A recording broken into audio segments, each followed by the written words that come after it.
and at least make up for some of that I missed being able to do in the moment. Well, I've also been meaning to ask you just because, I see, I've kept up with you. I know what you're doing. I know, how like, you began at Kinko's and you worked your way up. And then from there and all these other jobs, you started these businesses. And I guess what I've always wondered through all this, because it's not like you're like a guy that got a really good job and you're like part of like you like run a lot of this stuff and you're in charge of a lot of stuff.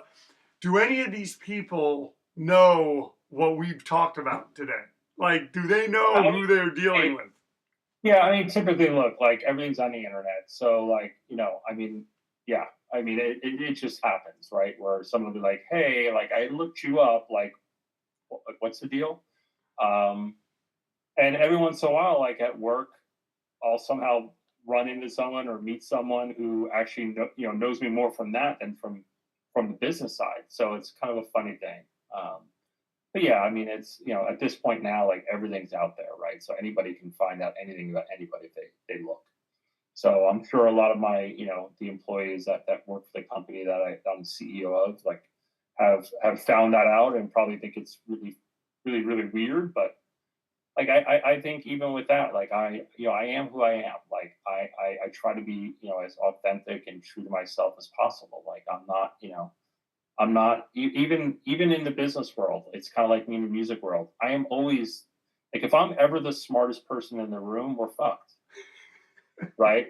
What I'm good at is understanding what I'm not good at, and how do I find people who can help cover that area, and how can I build a cohesive team that's successful together. And I don't care about whose idea it is it the right idea, right? It's kind of like a riff, right? Like I don't care about if is it Vic's riff or mine or Kate's or Triv's. Like who cares? Does it make sense? Is it good? Does it represent what we want to represent? Does it convey the feeling that we're feeling right now? And if it does, cool. And if it doesn't, even if it's mine, then who cares? Get rid of it. Do something else. My my final question thought is more okay. In Resurrection, you wrote that song "Fuck Your Sympathy." Yeah. And how old were you when you wrote that? Do you remember? Like, were you even 20? Like, you were No, no, young. no, no, no. Resurrection. I think at that time I was 18. And I remember reading. I didn't know you then, but I read. I think it was Mandel's fanzine, and I read like the whole thing behind that song about where that came from with you, and then going through the same thing when my mother passed away. Like there was a lot of things that were like said to me and talked to me and this and that, and I had a lot of things happening. But through it all, I remembered that song and I remembered the lyrics to that song. And that was why during that time I just kind of reached out to you and I was like, hey, we just talked a little bit because you were one of just a few people I knew who had experienced losing a parent, losing a mom. And I guess what I'm wondering is like how at such a young age, I mean, was it just the pain that just brought that out? Because that to me, to this day, is still the perfect encapsulation of what a lot of people probably feel during that time.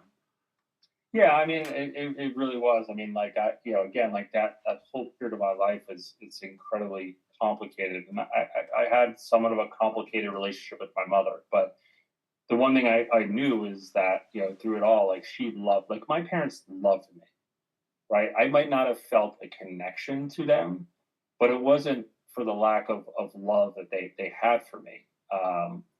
And watching her go through what she did, and more importantly watching people that were her friends not be able to like just disappear Yep.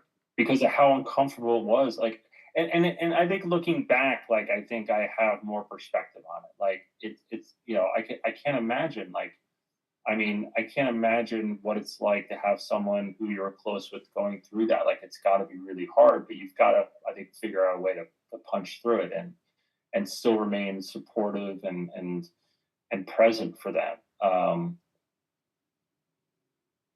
but yeah, like it was just a very like natural expression. Like again, like nothing I ever write, someone's gonna read like, oh my god, that's so poetic. Like it's not. Like I don't have that in me. Like it's just, if I feel something, I write it and then try to express it in a song. So a lot of times it's very simplistic and basic, but that's okay. Like if you want art, if you want Radiohead, go listen to fucking Radiohead. Uh, you know what I mean? So It's so interesting to me. Um, I guess this is what we'll close on. Like that you, I don't know. I always wondered, and that was actually one of my questions, but you answered it about like how you write lyrics, and I was always wondering like, does he get the music and then he does it, and that seems to be the thing. Like it's not like you sit there and stockpile lyrics and then go, no, okay, we got this, you know. no, because the song. I think the song dictates. Like I can hear a song and write in my head. It's like, okay, this is what this means to me, and then it's just about how do I figure out how to articulate it. And sometimes I can't, and so it doesn't become a song. But yeah, like I said, I've never been a writer. Like, and I just even like when I was in Release, my first band, I think I wrote of all those songs maybe five. Like I wasn't the lyric writer. Like I wrote a And so few of the you were later singing songs. other people's stuff.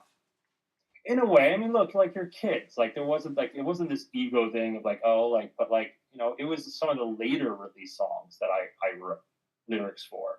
Resurrection is the first band like I wrote everything.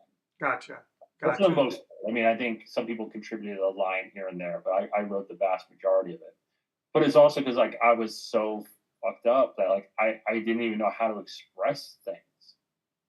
That's I think and it's funny. Like I think that's part of it. You said earlier, like you talked about how maybe in some ways like I was kind of like a funny person back then in different ways, and I think that also it's an interesting thing in that like a lot of times not anymore, but in the past where someone would be like talking about a story about me that I can understand why it's really funny, but hearing it like hurts me because I'm taken back to like the headspace I was in when I did this thing that yeah, like you can laugh about, but for me, it was this really like horrible, like I was in this horrible place. So like I tend not to like try to revisit anything prior to to 2005.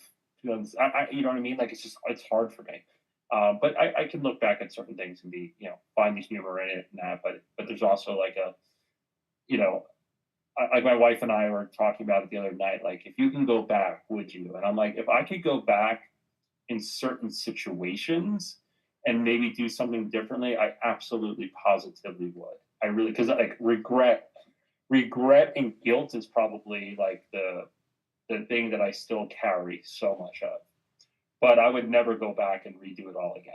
Like I wouldn't wish anybody to kind of go through the, whether it was things that I created and did to myself, or things that happened that impacted me. Like I would never want to go back. And now like I've got this like incredibly like amazing life, and there's hard moments like there is for everybody, but you know I I don't know. I'm lucky. Somehow I came out of the other side in one piece, and I didn't ruin relationships, and still like a lot of the people back then are still some of my closest people I'm closest with. Norm being one of them, where like him and I have been best friends since that period, right? Since we he hated me at first too. But then, when we became friends, I think it was 1990, probably 1992, beginning of 19, no, probably 1991. But by 92, like we were kind of inseparable in a way. And even when we didn't live around each other or see each other as much, like we've always, stayed incredibly close. And, I'm lucky that I still have some of those people in my life, you included. Like, I'm sure I wasn't always great and nice to you. Oh, you were great.